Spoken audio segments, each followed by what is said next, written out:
What we're actually going to talk about is a lot of what I hit you guys with every week, which is we're going to talk about part of the mindset which is associated with regard to dealing with disasters and being prepared for disasters themselves.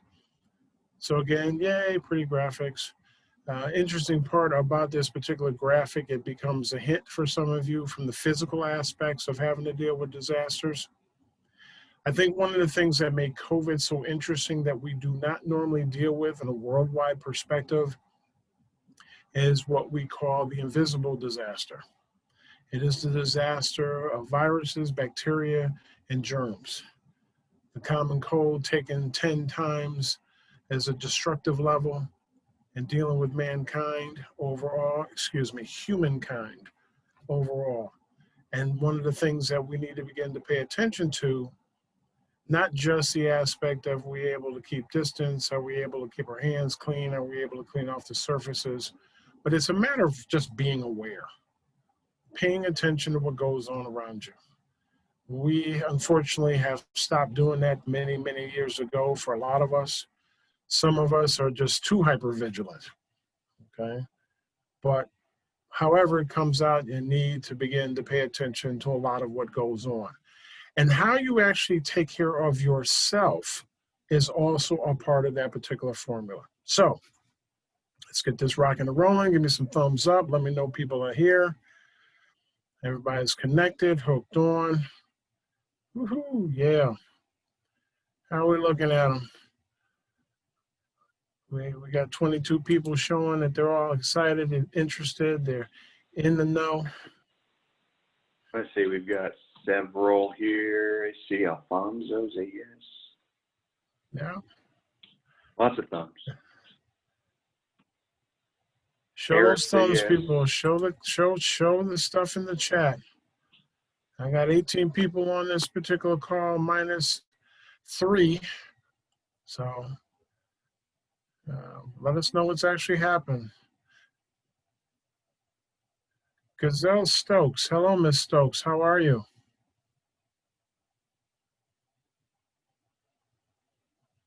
You can come off mute if you want. I'm well. How are you? I didn't know how to come off. I couldn't get the screen to do it right. I'm well. How are you? We teach on different levels here. We learn how to use technology. We learn about business. We're learning a whole bunch of stuff this morning. So good to see you. Listen, as an aside, why don't you tell everybody what you do?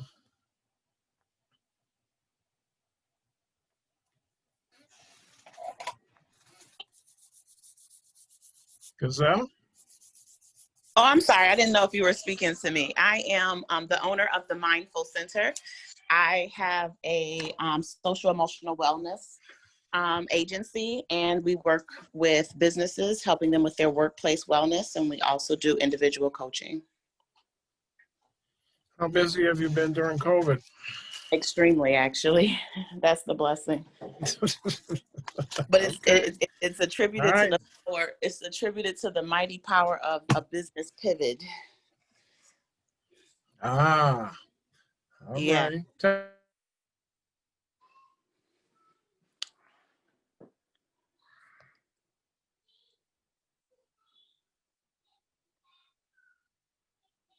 Hello, did I lose everybody? No, we're here. Keep going. Oh, we're here. Okay. We're here. Oh, okay. Yeah, I keep getting kicked out, man. I don't know about everybody Oh, else. okay. I That's keep what getting happened. kicked out. Yeah. I didn't hear loved. what did you say at the end? You were saying talk about the pivot. What did you do before the pivot? So prior to COVID, I was working with school. My clients were school districts, and I was working with schools, doing working with their students and working with their staff. So I was helping with the social emotional New York State mandates for the students, and I was helping the staff basically be able to balance that work-life piece. And then what happened after COVID, there was obviously there was a heightened need for wellness workshops in the community, which took my attention away from acquiring new corporate clients and then just reaching out to the people, actual, people in the community. And then after the BLM movement that happened with the George Floyd and all of those things, we developed a implicit bias, a racism and mindfulness training series that looked at my racism and implicit bias training from a compassion building perspective. And so that actually started to bring business back with some of my clients as they were uncertain, most districts, what they were going to do with the students. So they couldn't sign me back up to work with the kids, but they definitely wanted to work with their staff and have some of these conversations so that the staff was prepared.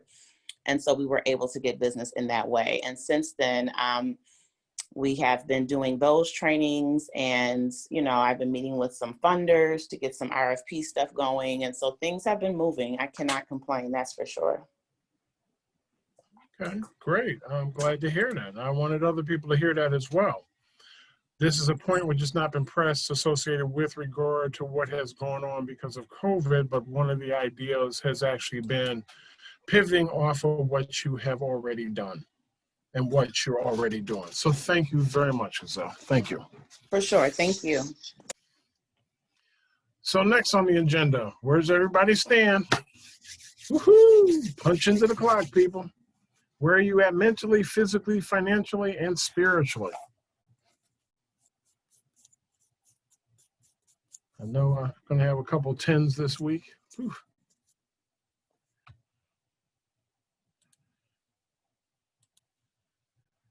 All righty, all righty.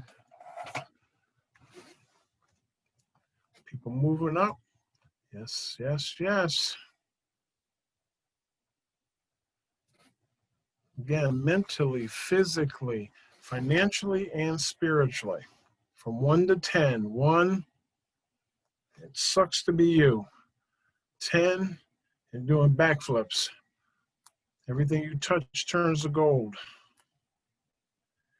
We're actually going to have an interestingly expanded conversation in this particular week about these particular elements, because they are just as important in dealing with a lot.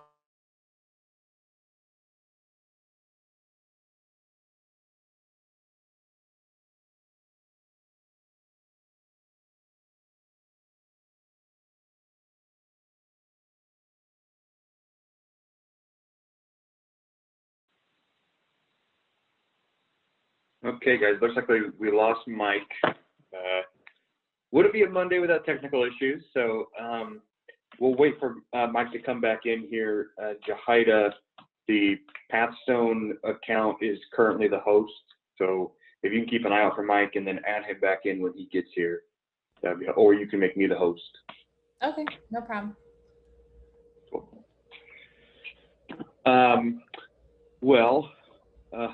Happy to have everybody. Let's see if I can vamp really well here. We are Thanksgiving week. I'm thankful for you guys who are sticking around through now 3 little Mike is coming technical back in. glitches. Just giving you a heads Great. Wonderful. Thank you very much. up. You're welcome. So, thanks for sticking around, guys. We made it through 10.5 weeks before anything went crazy. So thank you so much for sticking around. We'll get Mike on board here in just a minute. Mike, can you hear me? You're on mute, sir. Yeah, I'm back in now. I had to switch up some stuff, but I've definitely gotten an interesting lesson today. See, even you're learning things. Now, just as a heads up, I did not have internet service this morning, but I had a hotspot. So I've actually used my hotspot to actually chime in. And what I'm finding is it elevates the aspect. I have this really, really bad piece going on, which is called, there are 2 things that happen in the universe. Either phones are great and the service actually sucks, or I got the other piece which actually goes on, service is great and the phone equipment sucks. So in this particular case, the internet sucks. So I'm back. Let's get this happening. Here we go. Because I want people to kind of see what's going on in the world here. Okay. So again, I lost part of those individuals that were putting the information in the chat itself. Adam, do you know how many folks actually have filled out the information?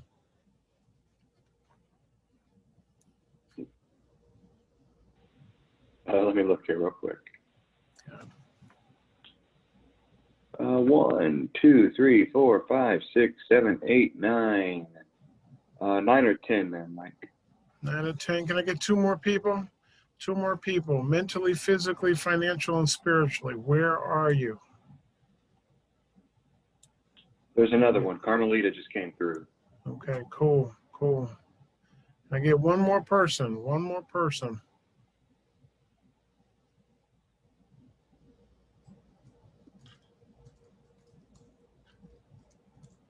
I'd start playing Jeopardy music, but Jahida, she says she's 10 all the way. okay. Yay. All righty. So I've now got my statistical sample, which is in play. Thank you very much. For those of you who do a little research, you know exactly what I'm talking about. By the way, as a side note, anything that you actually do and are trying to do to validate your particular position in what you're doing and for it to actually make sense, definitely in some way, shape, or form, get some statistical information on what it is you're doing and how you're doing it. It is enormously important. So last week, organizational management. Our biggest aspect in the summaries are these items here: organizational structure, of course, and administration, your board of directors, your legal structure. Side note, when you are thinking about and or deciding your legal structure, you need to also understand how you're going to set it up from a tax perspective as well. Enormously important. You do not want to get taxed being in the wrong classification or category with IRS. Board of directors, board of advisors. I suggest that everybody has a board of advisors, and it doesn't necessarily have to be quote unquote, it's the official board of advisors. And so therefore, what these people are individuals, first of all, they're not financially really responsible for the company, but these are individuals that have insights and or talents associated with what you do that can actually help you to move forward. Your resources. Understand who not just the bank is, but who your banker is. Your banker happens to be the branch manager, folks, the insurance company, as well as the agent. You also are dealing with, again, the risks. You want to think about those associated with the business in and of itself, associated to the people that you have working with you, your consultants, employees that you might have. Are there agreements not to compete, things of that nature? And of course, again, being very, very clear with regard to, your ownership, administration. By the way, as a DBA, doing business as, you cannot be a president. What you are is an owner. I think I have actually mentioned that one time beforehand, but I want people to be very clear on it. You are an owner as a DBA. You are not the president. Subchapter S, LLC, C Corporation, you can be a president. You also can be a CEO, Chief Operating Officer. And of course, one of the more interesting aspects are there other issues that actually exist. As in, are you being sued by somebody? Are you suing somebody? I'm going to tell you why these become important. Because when you especially are looking to get money for your business, there is this, okay, now let's take this file and put it to the side a minute to take a look at, are these particular cases going to make the company insolvent? Are they going to make the company have an inability to pay their bills?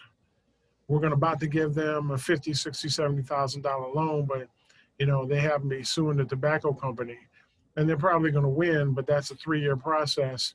And so are they able to survive on everything else until that settlement comes in? And then I'm going to refer you to somebody anyway to have a conversation with, because then when that money finally comes in, you want to handle it appropriately. Are there any criminal issues that actually exist? individuals that are under investigation because of some crime that has actually been committed. I actually had a client that made an attempt to get the SBA's EIDL loan, and they got rejected. Now, what I did not know was the fact that they had actually had a nefarious past. There's a form that actually comes up as a part of the questions, and apparently somebody was doing a little more than their regular job at SBA and come to find out that this individual actually had a criminal past, and so therefore made them ineligible to actually receive the loan. Caveat: anybody that had a criminal past that's no longer on paper, okay? You're not on parole, you're not on probation, you are clean off the paper associated either with the federal government or the state. You can appeal any decision associated with borrowing money, even from a regular financial institution. They have to have it as a matter of record that there was potentially a crime, but you are no longer being checked by the state or the feds. Just a side note. Anybody got any questions? Raise your hand, lift it up, let me know. I'm gonna have to go through this next section a little quicker than I wanted to. Again, I apologize for having to be taken out of the system temporarily with the technical difficulties. Everybody, nobody's got questions? Oh yeah, such good students. Oh, I love it. Yes, indeed. This is our story. Many of you have heard this. You've seen the version of this in the beginning. Again, what is the introduction? Who are you? What is your position and or role in the company? What is the company's name? How did the business actually get started? It's normally because there's an observation or an experience that one has had because there's felt that there is a need, okay? There is a need. Okay, I'll get that to you. Adam, can you put in the chat the formula for net worth, please? Yes, sir. Okay. And from that observation, there's a solution. You felt that you have the answer to solving that need which actually exists. And so therefore, you talk about what that solution is briefly, how you're going to accomplish that particular solution. You might give an example or three, but they're all short. The whole idea behind this entire platform is to tell people who you are, what you do, what is one of the great aspects that exists with regard to the company, because you want them to ask you questions. That's your hook. You do what? Please explain that to me again. I'm interested in it. Can you come to my office? I have millions of dollars to give you to help solve my need. And you jump up and down and you're all happy. And what you do is you go get that contract, okay? But most importantly, and this is something that a lot of people don't think about at all, is okay, you've observed the need. You have a solution. You even have a way to possibly handle it. But when you take care of it, how does your client feel? That is the result. Do my clients levitate and float through the door? And I use that levitation example a lot. Some of it is exaggerated, some of it is not. But the reality gets to be these people feel, and they feel such a way, they want you there forever in life. They want you to continue to do the services that you do to help them in the future, okay? So these are the things that are enormously important, need to get to know. And as of next week, just like you heard part of it with Jahida today, you're going to hear 4 other individuals that are going to express their companies using this format. And oh, wait, by the way, they also are going to talk about the second part of the initial pitch component, which is an example of the business model itself. A small conversation about the market plan itself, what they found as a part of the competitive analysis, who their management team is, and a piece that has not been talked about but comes up quite often, especially if you are going to talk to individuals and you're trying to raise some funds for the company. what's your revenue generation going to look like? How much money do you think you're going to make? Now, I've shared with you all beforehand, the most important thing that actually exists is profit over revenues. But people want to see the revenues because, again, your revenues actually interlink and back into some of the stuff that supposedly will help you solve your problem. And please don't ask me to repeat that again because that was a lot. All right. So, again, this is the business canvas model. I've highlighted, you know, your value proposition, which is in fact, what are you giving these people? Yeah, I'm giving a can of soup. It's a can of soup. That's not a value. What's the value to that particular soup? Oh, this soup is so good. It's so thick, you can eat it with a spoon. Okay, excuse me, you can eat it with a fork. Isn't that one of the soup commercials?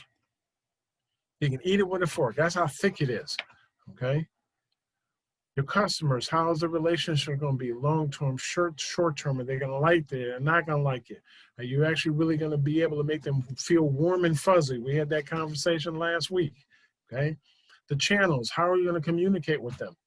Okay. Social media, word of mouth, print media. And of course, the most important aspect is you started a business, and because of that business, you're serving a particular type of client segment.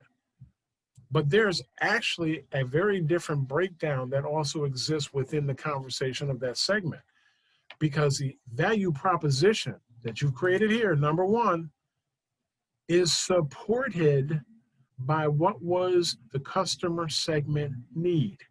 Again, what was the observation? Okay. What did you notice the need was? The other part of this is, did you ask the client what the need was? Have you asked enough clients that have had the same kind of need, and so therefore you felt you had the solution and therefore you started the business? Does everybody understand that? Does that make sense? Give me a thumbs up. Let me know that folks are halfway listening. They didn't fall asleep yet on me. Cool, cool. Got a couple of people?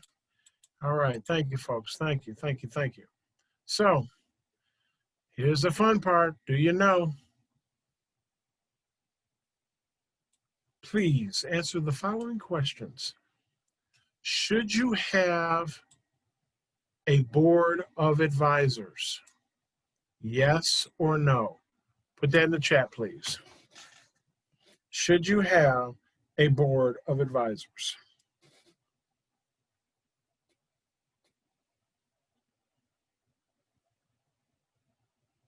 One, two, three, four, five, six.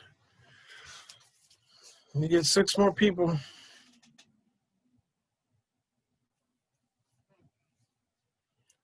Gazelle, for almost any business structure, should you have a board of advisors?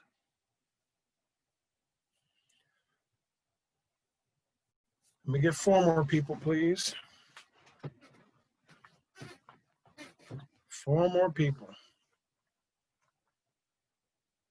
3 more people. 3 more people.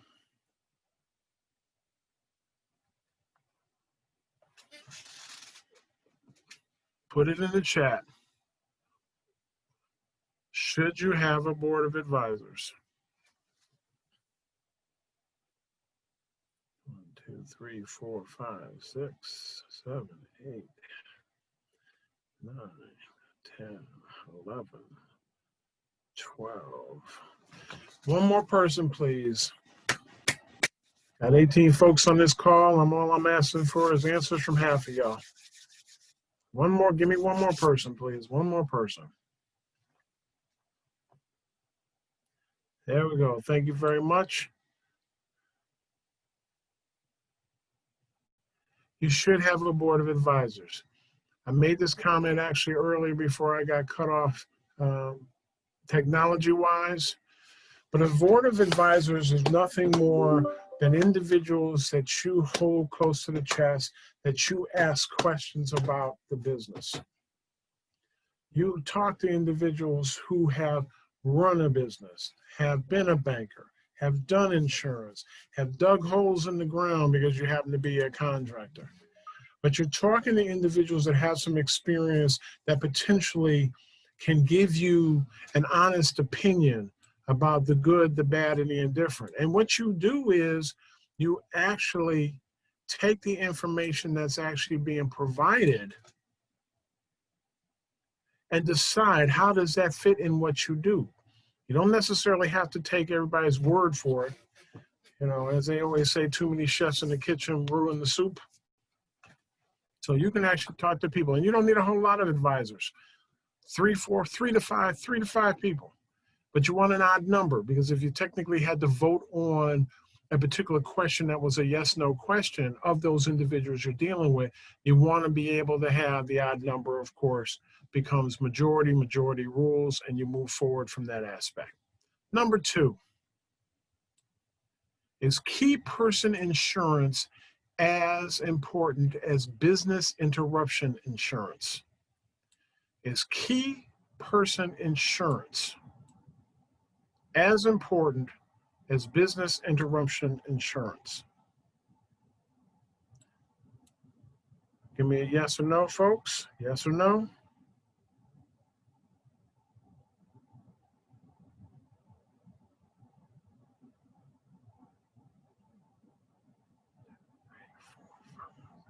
Yes or no? Yes or no? Maybe about 7 more people. 1, 2, give me 5 more people. I get 5 more people. Is key person insurance as important as business interruption insurance?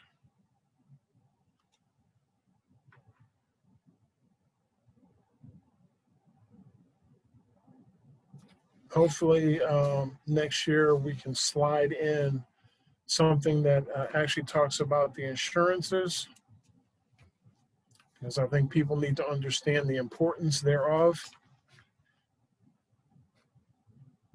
5 more people, that's all I need, 5 more people.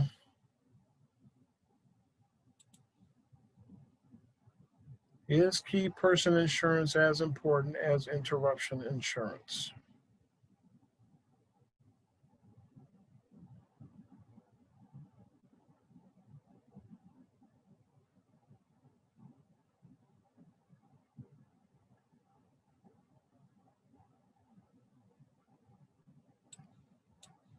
Gazelle made a very interesting point.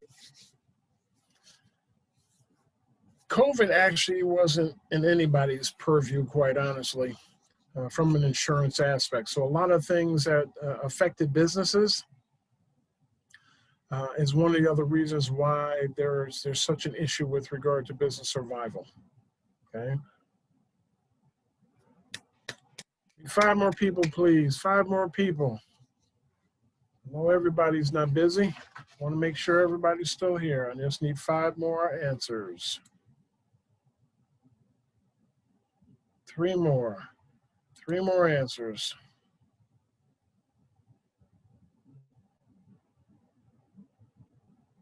3 more answers, folks.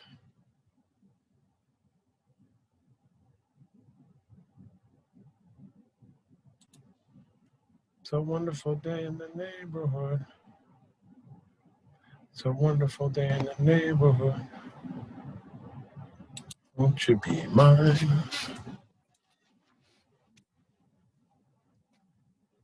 There we go. Come on, give me 1 more person. 1 more person. 1 more person. I feel like an auctioneer. 1 more person.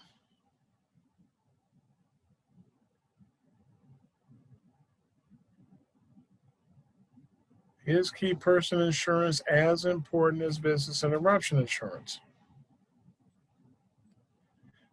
I want everybody to actually get this stuff, to give an opinion. There are no wrong answers.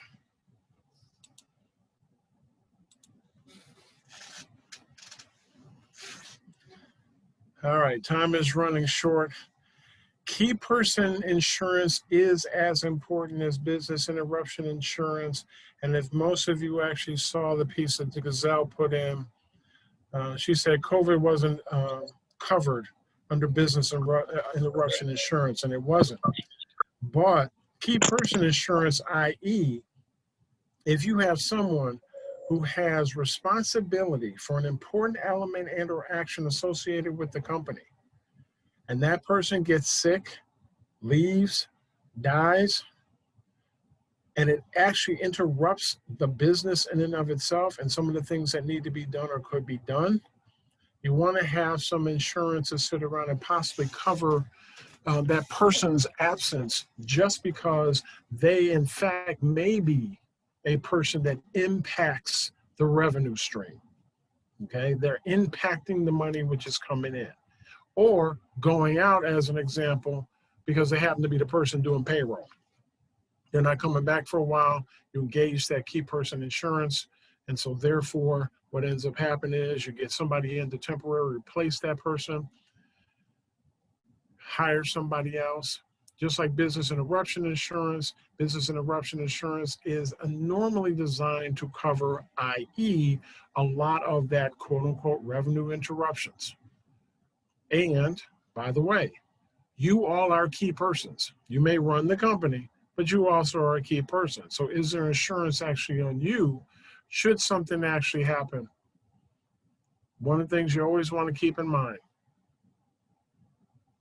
cash flow. Is it more important than revenues? Cash flow. Is it more important than revenues? What do you think, people? Is cash flow more important than revenues?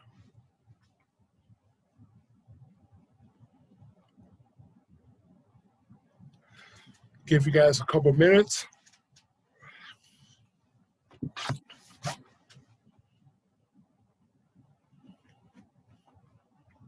Yes, okay. Profits definitely are over revenues. But is cash flow more important than revenues? One of the unique pieces about the class itself, and unfortunately what I've not been able to do, is to really, really stress the particular indicators associated with regard to revenues, profits, cash flow. Again, they're all interlinked, but there's a different level of importance that they actually have. Is cash flow more important than revenues? Cash flow is definitely more important than revenues. Why? Revenues may be funds that are coming in, but you may or may not have enough money to actually, quote unquote, cover your expenses for the particular month, your costs of goods that you're selling associated with your service, and or other obligations that actually impact cash.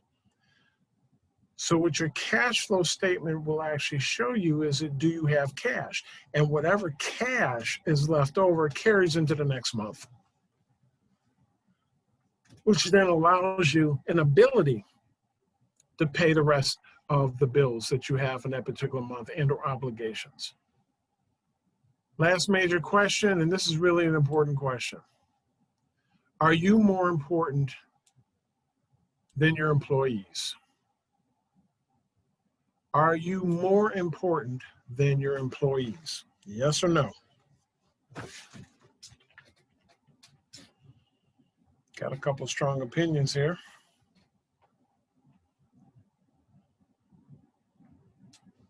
Are you more important than your employees?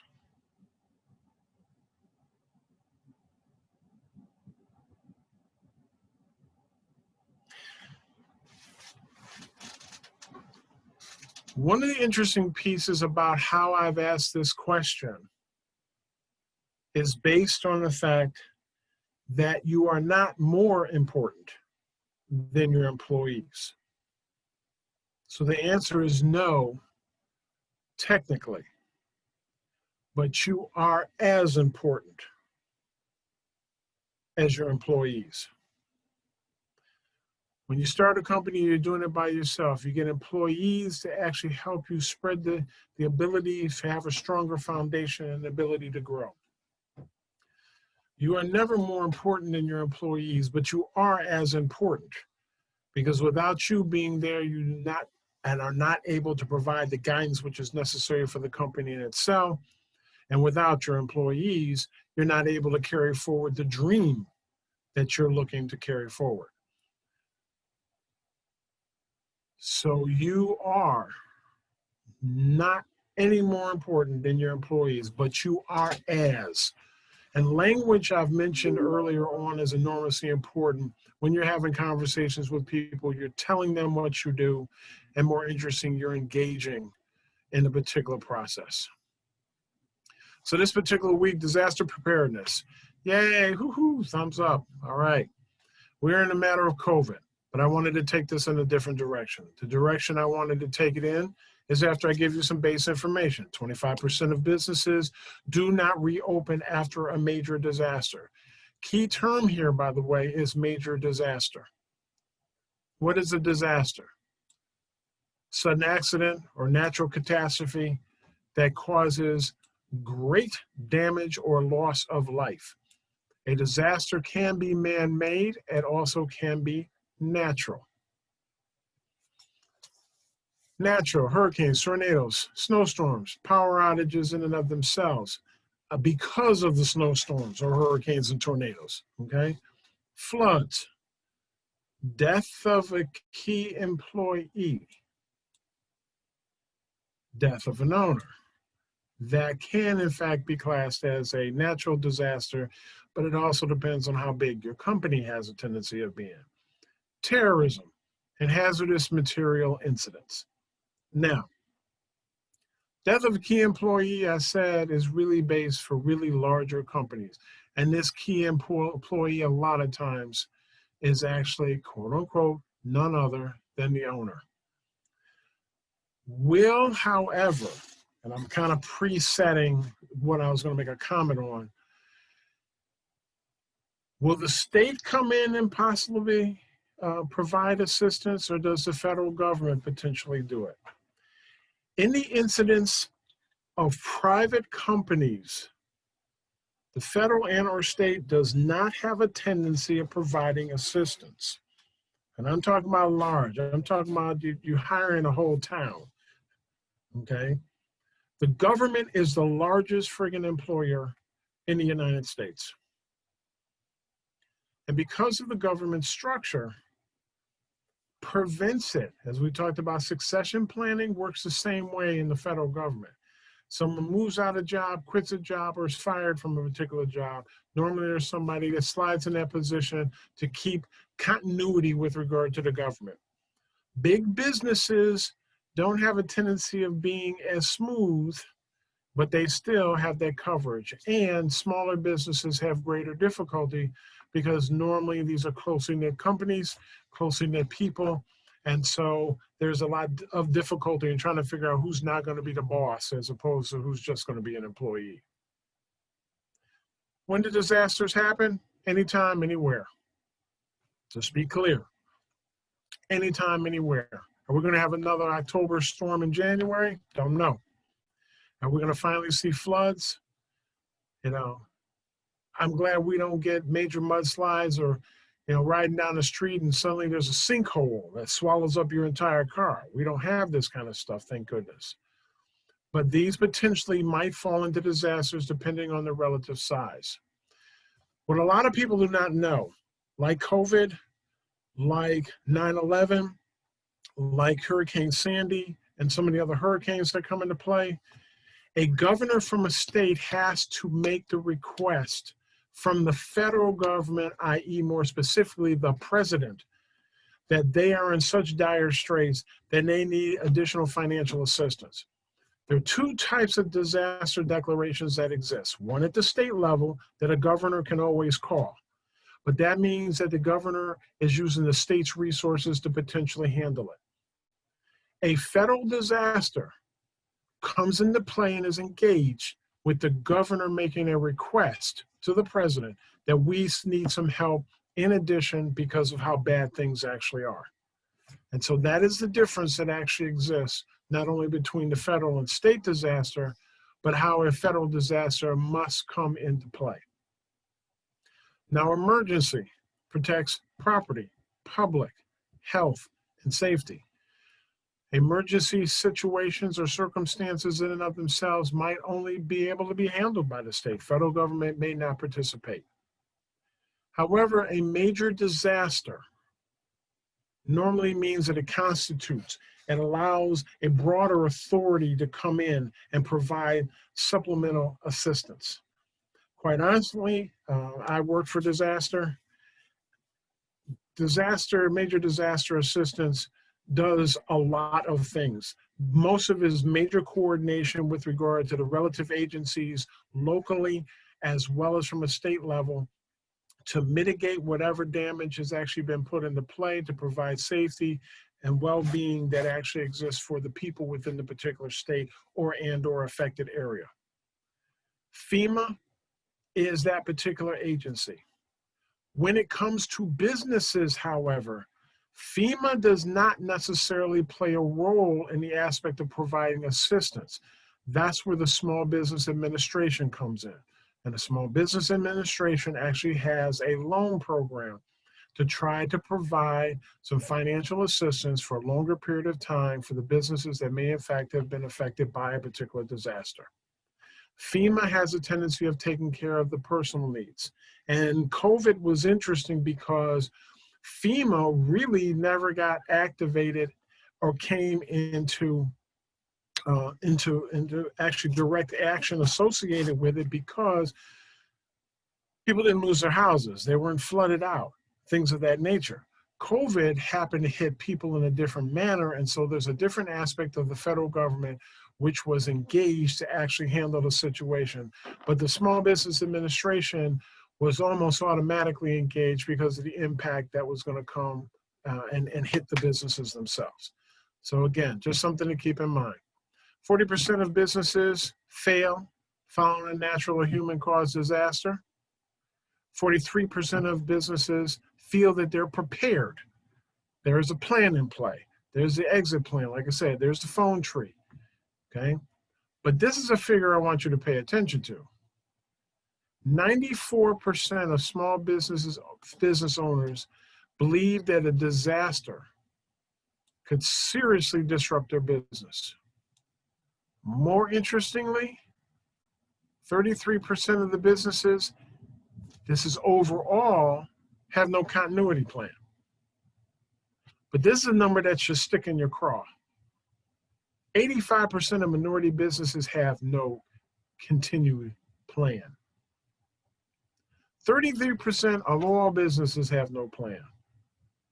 But 85% of minority businesses don't have one either, which means minority businesses are normally hit and impacted in a greater capacity than any other businesses that exist in this country, which is why it's enormously important not only to have a plan financially, as well as actively with regard to your employees, for your business, and quite honestly, for you personally. Because insurance may not come to save the day. ReadyRating.org, which is actually a piece that's put together by American Red Cross, is kind of a pre-disaster readiness kind of rating. Answer some questions and it'll tell you where you're at.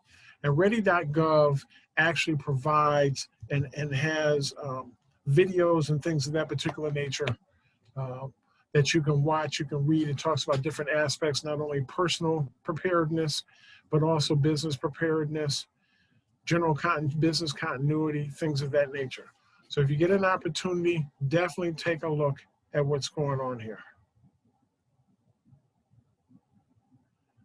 Okay, Gazelle, we got you. Actually, I'm trying to get it done before we get to 1:30. Now, this is what I really wanted to talk to you about. And unfortunately, I don't have the time to go through this as well as I would like to. But where do you stand with the COVID pandemic? I've asked you every week where you guys stand, where you feel you stand with regard to yourselves and your business, and you guys have actually given me some numbers. But now I want to hit y'all with, where do you really stand in the COVID pandemic? And so mentally, where do you stand mentally? And I mentioned at one point, I would talk about some kind of definition for what is mental readiness, mental stability, and fortitude to be able to move forward. And this is just a couple of items overall that talk about quote unquote good mental health. Good mental health is you're confident when you're faced with new situations and people, you feel optimistic, you don't always blame yourself, you set goals, you feel good about yourself, and you have good self-esteem. So if you were to re-rate yourself, would your numbers be any different than you normally provide at the beginning of each session? How about physically? What is it about physical? Well, I can make the comment that physically, can you run around the block 3 times without falling out? Can you lift 50 pounds? Do you have the ability to physically move your office from point A to point B if there's only you and 2 or 3 other people to actually make it happen? But for yourself, drinking lots of water. Don't get me wrong, tap water and cool, but I'm also let you know that bottled water constantly is also not good either. Most of you will probably not go back to a mix. I drink a little of both because my thing is this, if bacteria is gonna hit me, I'm not gonna feel like I'm in Mexico, okay? Where they keep telling you don't drink the water. But the thing about it is, most individuals that are actually from certain areas can drink what they've got because they grew up with it. But most of the Mexicans don't drink water either. They drink tequila in their cereal. So anyway. Now, eat for nourishment itself. Don't eat necessarily because I'm doing it to be full. I'm eating because it's a matter of necessity. I'm filling my body also with items that have value to my body.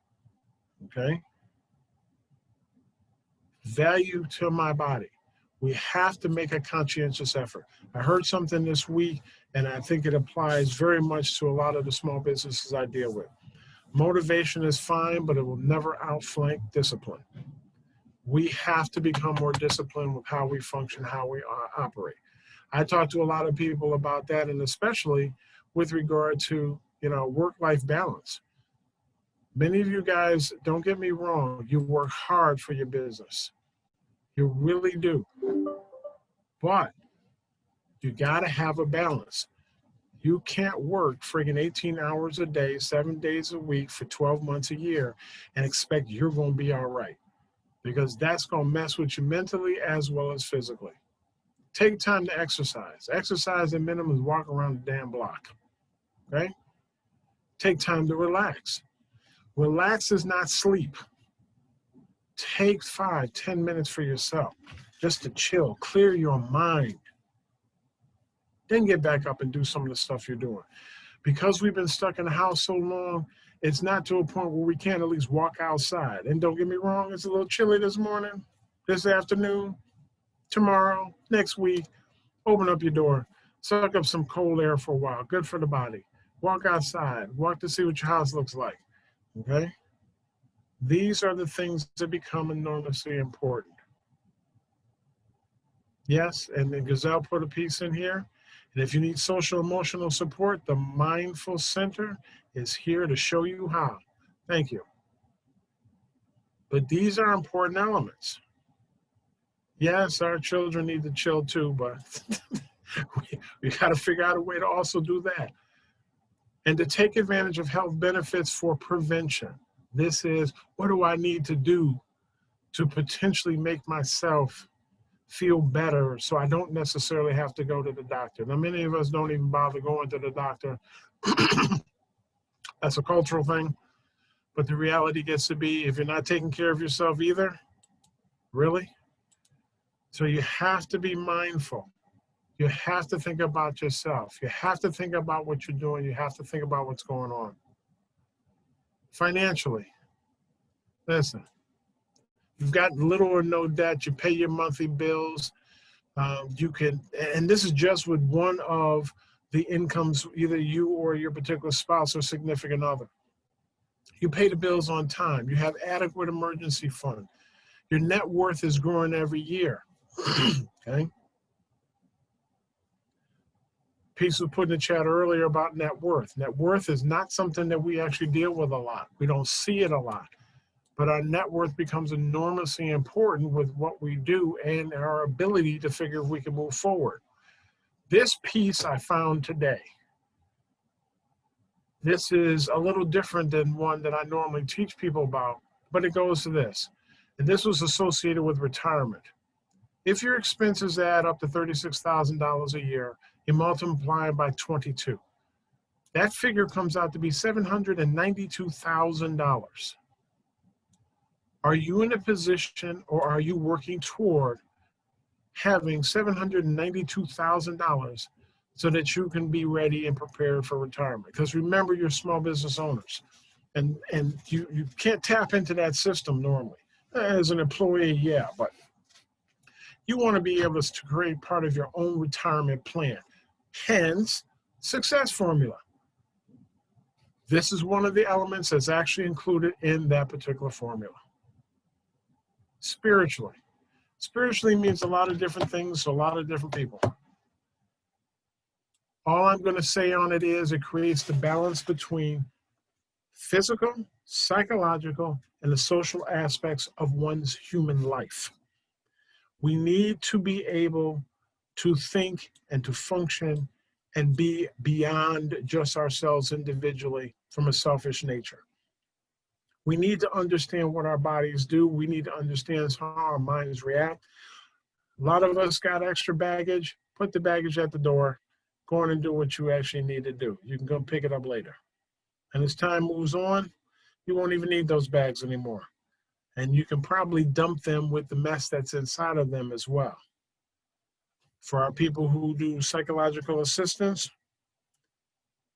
you can call the folks on this webinar and find them, or folks on the webinar, call these individuals that are providing these particular services.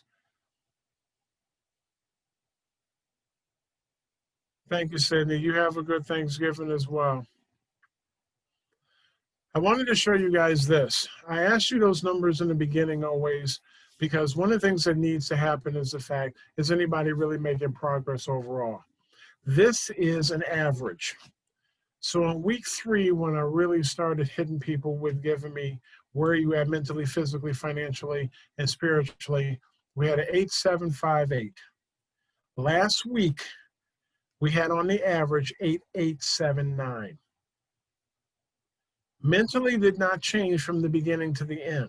That concerns me a little bit, but I'll address that on another day. Physically, on the average, the group has actually gotten better. That's a good thing. Financially is even better. We've gotten a little better. Spiritually, we even got a little better. The whole idea behind the course in and of itself, the way it's structured and how it interlinks, is designed to help you move forward. I was talking to somebody this week, they were talking about the yellow brick road. And Dorothy didn't know what direction going to until she put her foot to the ground, and all of a sudden the brick lit up. And she stepped forward again, another brick lit up. Now all of a sudden the brick started to light up, and she was able to move forward on her relative path. I want and always hope, and it's always my desire, that everybody does better than they did when they came in. Always remember, when you plan to succeed. When you're organized, it helps you to see clearly for what has been planned. And if there needs to be a change, it can be made. You have that choice to make it. But believe me, if you do not make that choice, somebody will make it for you, and you will probably not be happy with it. So unfortunately, I rushed through this more than I really wanted to, but does anybody have any questions? No, I'm not delivering turkeys to people's houses. I'm sorry. All right, Adam, bringing it back over to you, brother. Michael, thank you so much, sir. Really appreciate it. Appreciate the, it was kind of nice to slow down there for a little bit and kind of look at where we've come from, you know, what we've done over the last 11 weeks now, and kind of take stock of where we were when we first took that that 4-part assessment of mental, physical, financial, and spiritual wellness. So, Mike, what do we have in store for next week as we wrap up Next Level next Monday at noon? What do we have next week? Well, next week, one of the things we're actually going to begin to take a look at, quite honestly, is and have a discussion really about the mindset and the mind of business overall. And with that, we have a special guests, individuals that are from the class that are actually going to also talk about their businesses based on the pitch platform that we've been working on all these particular weeks. So it's going to actually be an exciting class. Wonderful. Well, I'm excited for it. I'm excited for every week, as I know everybody else on this call is. So come hungry next week for more knowledge. Come hungry next week to wrap up. And you know what? Just come hungry this week, because we're going to feed you. And I'm going to show you where we will send you to for lunch. If I can get there we go. Perfect. My PowerPoint works. That's always nice. So Freddie J's Barbecue in Buffalo, Sunshine Vegan Eats in Buffalo, El Pilon Criollo in Rochester, and the Arnett Cafe in Rochester. So while we won't be able to feed your hunger for the entrepreneurial mindset until next Monday, we can at least feed your bellies over the next couple days and through the week. Now keep in mind that the hours for these establishments may change because of the holiday on Thursday and Friday, so just keep that in mind. But let us know in the chat where you want to eat. Freddie J's, Sunshine Vegan Eats, El Pilon Criollo, or the Arnett Cafe. We'll get your vouchers out here in the next day or so. Jahida will be sending those out to you via email. And I've just been handed a note. Here it is. Don't forget, graduation is December 4th. That's next Friday, guys. It's a Friday, not a Monday. And the mayor will be there. He will be speaking to the group. He's also signed some stuff, some certificates for everybody. So be ready to receive those in the mail. And if you're going to be a graduate, if you've attended at least 6 of these sessions, be sure to send us your bio and a headshot that we can get on a slide. And everybody's going to have their own slide in the slideshow, and we're going to be blasting each of those slides out over social media. So you're going to get a call out, a shout out, both in social media and on the slideshow in graduation next Friday, December 4th. We want you to register. We want your friends and family to register. And as I say every week, and I said it on an advertisement on the podcast too, invite your enemies. Invite that one chick from high school who thought she was better than you. No, you invite her to this so she can see that you graduated from a 12-week course. You busted your butt to get through this 12-week course. You listened to Mr. McCarley. You did everything he said. You took all your notes, and you can show her up or him up. You can show them up. Show up your enemies. That's what this is all about, right? It should be about personal fulfillment and economic development and leaving something behind. But feel free to, invite that one person. So with that, guys, thank you so much. I am thankful for each and every one of you. Thank you for showing up every week. I'm thankful that we have this time together. Isn't that Carol Burnett, Mike? I'm so glad we had this time together. Yep. So you guys have a great week. Have a safe holiday. Stay safe. Wear your masks. Wash your hands. And eat way too much. And we will see you next Monday for the final class, week 12, 12 to 1:30. All right, guys. Have a good one.